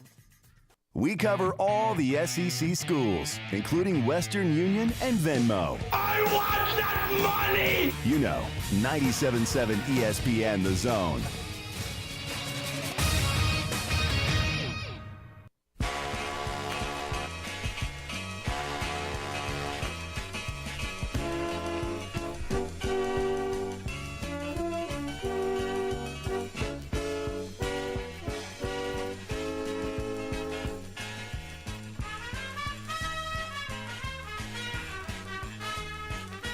The segment of the Tom Abraham Show is brought to you by North Alabama Mortgage, serving all of Alabama, Florida, and Tennessee. And you know, with rates going up, this is a great time to get the equity out of your home because your home equity is probably higher than it's ever been as well. So go ahead and refi and get those things that you need to get done, whether it's for home renovations or college expenses or whatever it is. You can get that done. North Alabama Mortgage can also help you get your offer accepted. You have to go to NorthAlabamaMortgage.com and learn more about that and how they can help you get your offer accepted, because that's that's a big thing right now. That housing market is very, very tough. Brian Hammaker and his crew are there, and they're there for you, and they'll help you in that marketplace. All right, let's go to the lines. Brandon is up. Brandon, welcome back. How are you? Tom, can you enforce dog law and go over about 20 minutes a day if you want to? Now I'm not good enough to do another 20 minutes. Why? What's up? Jimbo Fisher better be glad that SEC Media Days are in Atlanta and that they're not in Hoover this year, because he might not make it out there alive or without being tarred and feathered. And the sad part is that they're 2 days apart from each other. Nick is on Tuesday and Jimbo is on Thursday, or vice versa. I think that's the way it is. Nick is on Tuesday, Jimbo. Now, in Destin, they'll be at meetings together. They'll be at meetings in the room together. Man, to be a fly on the wall at that. Oh, God, I would. They need to make that live stream. We need a live stream from down there. No doubt about it. Oh, yeah. I told my wife last night, I said, we got an anniversary trip July 18th to Vegas. I said, at this point, I don't know if I'm going. I said, I got to find out if Saban and Jimbo are on the same day. I said, we might have to reschedule this trip. I said, there may be a Gangs of New York middle of the square street fight going on down there amongst fan bases. I said, I'll be there. I'll tell you what, October 8th, I mean, you got tickets already, right? You're a season ticket holder? Yes. I mean, I didn't think there would ever be anything that could dwarf the Iron Bowl. October 8th is going to dwarf the Iron Bowl, I think. Unless like Auburn is undefeated or something, when they get there. Is this a bigger story than what happened last year with Oklahoma and Texas? Is this a bigger story than Oklahoma and Texas leaving the Big 12 to come to the SEC? Is this more of a media firestorm than that? because that happened at SEC Media Days, if this took place at SEC Media Days, you know what I mean? Can you imagine if Saban had said, I still can't wait to hear what both of them have to say at SEC Media Days. I mean, that's still going to be must-see, must-hear radio. But if I think that happened at SEC, that kind of shook things up in the sports, in the college football world. That's a good question. I think Oklahoma and Texas was a bigger deal than this. I think this is just a couple of coaches snipping at each other. I think that one's a bigger deal. Brother. All right, man. Roll Tide and catch him up. Appreciate you. Grizz, whose dog was that? That was Kirby. That was Steve's. So that's Steve's dog? Showing everybody Kirby. Yeah, that's Kirby. Your dog should never be better looking than you are, but man, that's a good looking dog. He's a right good there. little pup. He's a good little pup. Is he a smart dog? Oh, he is very smart. So you didn't get it? Oh. Kirby, is he a smart dog? Is he a Kirby smart dog? You know, Kirby. All right, coming up next, Chuck Oliver, Paul Feinbaum. No, don't forget softball coming up this afternoon, right here at 97.7 ESPN The Zone. You've got to experience Toyotathon at Bill Penny Toyota. They've got the selection with over 700 new Toyotas to choose from. And they've got the extras with Bill Penny perks and a 10-year unlimited warranty. So get on over to Bill Penny Toyota today and experience Toyotathon. Bill Penny Toyota in Huntsville and online at BillPennyToyota.com. Bill Penny's Toyota 10-year unlimited warranty is valid through the 10th year of ownership. Valid on new vehicles only. See dealer for details. This is Wes Neighbors talking to Chris Haygood of Bob Wallace Appliance. Chris, what sets you apart from other appliance dealerships? Wes, these appliances are going into the most used room in your house, your kitchen. The way we have these appliances displayed, it's easy for you to visualize how they'll look in your home. Wes, what sets us apart is the people. They're well trained. In fact, they live and breathe these